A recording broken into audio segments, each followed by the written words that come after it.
Thank you. ಎಲ್ಲರಿಗೂ ನಮಸ್ಕಾರ. ನಿಮ್ಮೆಲ್ಲರಿಗೂ ಸಾಂಗ್ ಇಷ್ಟ ಆಯಿತು ಅಂತ ಅಂದ್ಕೊಂಡಿದ್ದೀನಿ. ಮೊದಲಿಗೆ ಎಲ್ಲ ಸ್ಟೂಡೆಂಟ್ಸ್ಗೆ ಥ್ಯಾಂಕ್ ಯು. ಪಾಪ ಇನ್ನೂ ಯೂನಿಫಾರ್ಮ್ ಹಾಕೊಂಡಿದ್ದೀರ, ಅದು ನೋಡಿದ್ರೇ ಬೇಜಾರಾಗ್ತಿದೆ. ಬಟ್ ನೀವು ನಮ್ಮ ಸಾಂಗ್ನ ಲಾಂಚ್ ಮಾಡಿಕೊಟ್ಟಿದ್ದಕ್ಕೆ ತುಂಬ ಥ್ಯಾಂಕ್ಸ್. ಆಮೇಲೆ ನಮ್ಮ ಮೊದಲನೇ ಸಾಂಗು ಮುಂಗಾರು ಮಳೆಯಲ್ಲಿ ತುಂಬ ಒಂದು ದೊಡ್ಡ ಹಿಟ್ ಆಗಿದೆ. ಸಾಕಷ್ಟು ಜನ ರೀಲ್ಸ್ ಮಾಡಿದ್ದಾರೆ. ಇವತ್ತು ಆ್ಯಕ್ಚುಲಿ ವಿ ಟಿ ನೋಡಿದಾಗ ನನಗೆ ಇಷ್ಟೊಂದು ರೀಲ್ಸ್ ಮಾಡಿರೋದು ಗೊತ್ತಾಗಿತ್ತು. ತುಂಬ ಖುಷಿ ಆಯಿತು. ಅದೇ ರೀತಿ ಆ್ಯಕ್ಚುಲಿ ಈ ಸೆಕೆಂಡ್ ಸಾಂಗ್ ಬಂದ್ಬಿಟ್ಟು ನನ್ನ ಒಂದು ತುಂಬ ಫೇವ್ರೆಟ್ ಸಾಂಗು. ನಾನು ಕೀರ್ತಿ ಅವ್ರಿಗೆ ಯಾವಾಗಲೂ ಹೇಳ್ತಾ ಇದ್ದೆ, ಈ ಸಾಂಗ್ನೇ ಫಸ್ಟ್ ಬಿಡಿ ಅಂತ. ಅರೆ ಯಾರೋ ಇವಳು.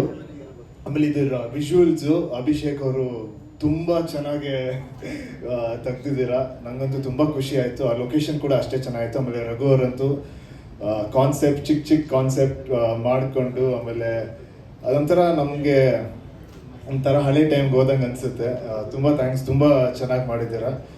ಆಮೇಲೆ ನಿಮ್ಮೆಲ್ಲರ ಸಪೋರ್ಟಿಂದ ಫಸ್ಟ್ ಸಾಂಗ್ ಹೇಗೆ ಹಿಟ್ಟಾಗಿದೆ ಅದೇ ರೀತಿ ಇದಕ್ಕೂ ಈ ಸಾಂಗಿಗೂ ಸಪೋರ್ಟ್ ಕೊಟ್ಟು ಇದನ್ನು ಎಲ್ಲರಿಗೂ ರೀಚ್ ಆಗ್ದಂಗೆ ನೋಡ್ಕೊಳ್ಳಿ. ಆಮೇಲೆ ನನಗೆ ಯಾವಾಗಲೂ ನನಗೊಂದು ದೊಡ್ಡ ಟೆನ್ಷನ್ ಇತ್ತು, ಇವರು 16 ವರ್ಷದ ಥರ ಮಾಡಬೇಕು ಅಂತ ಹೇಳಿದಾಗ ನಾನು ಚಾನ್ಸೇ ಇಲ್ಲ, 16 ವರ್ಷದ ಥರ ಕಾಣಿಸೋಕ್ಕಂತೂ ಚಾನ್ಸೇ ಇಲ್ಲ ಅಂತ ಹೇಳಿದ್ದೆ. ಬಟ್ ಈಗಲೂ ಪರವಾಗಿಲ್ಲ ಅಂತ ಅನಿಸುತ್ತೆ. ಇಲ್ಲ ಒಂದು 4 ವರ್ಷ ಫೇಲ್ ಆಗಿರೋ ಥರ ಕಾಣಿಸ್ಬೋದು ಅನಿಸುತ್ತೆ.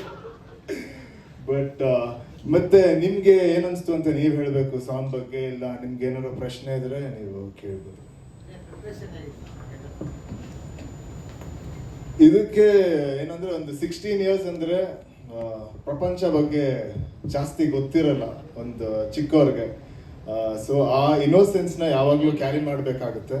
ಆಮೇಲೆ ವೆಯ್ಟ್ ಲಾಸ್ ತುಂಬ ಮಾಡಬೇಕಾಗಿತ್ತು, ಇಲ್ಲಾಂದರೆ ಆ ಏಜ್ ಕಾಣಿಸೋಕ್ಕೆ ತುಂಬ ಕಷ್ಟ. ಆಮೇಲೆ ಖಂಡಿತ ನನ್ನ ಬಿಯರ್ಡ್ ಶೇವ್ ಮಾಡಬೇಕಾಗಿತ್ತು. ಬಟ್ ನನಗೆ ಈಗ ಸಾಂಗ್ ನೋಡ್ಬೇಕಂದ್ರೆ ನಾನಾ ಅಂತ ಒಂದು ಸ್ವಲ್ಪ ಕನ್ಫ್ಯೂಸ್ ಆಗ್ತಾಯಿದೆ.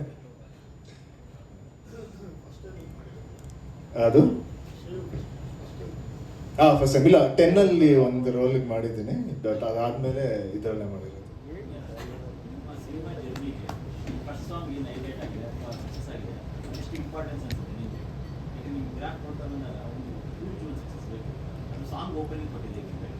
ಅಂದ್ರೆ ಈ ಸಾಂಗ್ ಎಷ್ಟು ರೀಚ್ ಆಗುತ್ತೆ, ಸಿನಿಮಾ ಕೂಡ ಅಷ್ಟೇ ರೀಚ್ ಆಗುತ್ತಲ್ಲ. ಈಗ ಒಂದು ಸಾಂಗ್ನ ಒಂದು 3.4 ಮಿಲಿಯನ್ ಆಗಿದೆ ಅಂದ್ರೆ 36 ಮಿಲಿಯನ್ 3.6 ಮಿಲಿಯನ್ ಆಗಿದೆ ಅಂದ್ರೆ 36 ಮಿಲಿಯನ್, ಓಕೆ 36 ಮಿಲಿಯನ್ ಆಗಿದೆ ಅಂದ್ರೆ ಅಷ್ಟು ಜನಕ್ಕೆ ರೀಚ್ ಆಗಿದೆ. ಅದರಲ್ಲಿ ಒಂದಷ್ಟು ಜನ ಬಂದು ನಮ್ಮ ಸಿನಿಮಾನು ನೋಡ್ತಾರೆ ಅಂದ್ರೆ ಅದೊಂದು ದೊಡ್ಡ ಸಕ್ಸಸ್ ತರ ಈಗಲೇ ಕಾಣಿಸುತ್ತೆ. ಅದು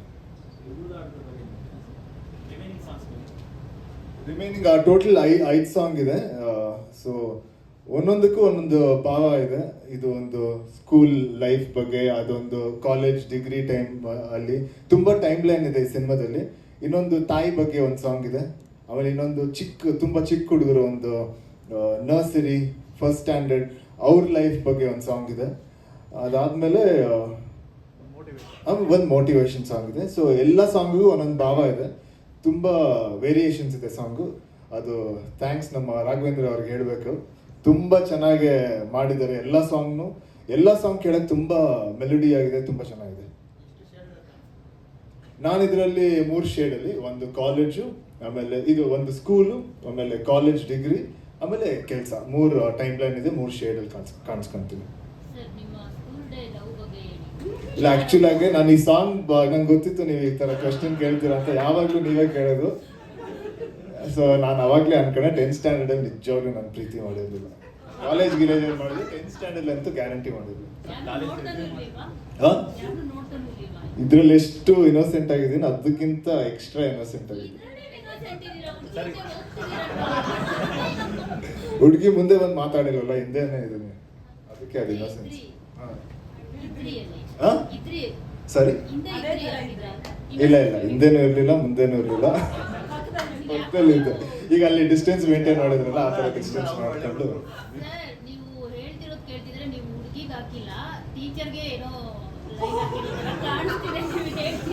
ನಿಮ್ ಪ್ರಶ್ನೆ ಕೇಳಿದ್ರೆ ನನಗೆ ಬೇರೆ ಏನೋ ಥರ ಕೇಳಿಸ್ತಾ ಇದೆ. ಬಟ್ ಪರವಾಗಿಲ್ಲ ಬಿಡಿ. ಟೀಚರ್ ಮೇಲೆ ಕ್ರಶ್ ಎಲ್ಲ ಇರಲಿಲ್ಲ, ನೋಡಕ್ ತುಂಬಾ ಚೆನ್ನಾಗಿದ್ರು ಅಷ್ಟೇ. ಅವರು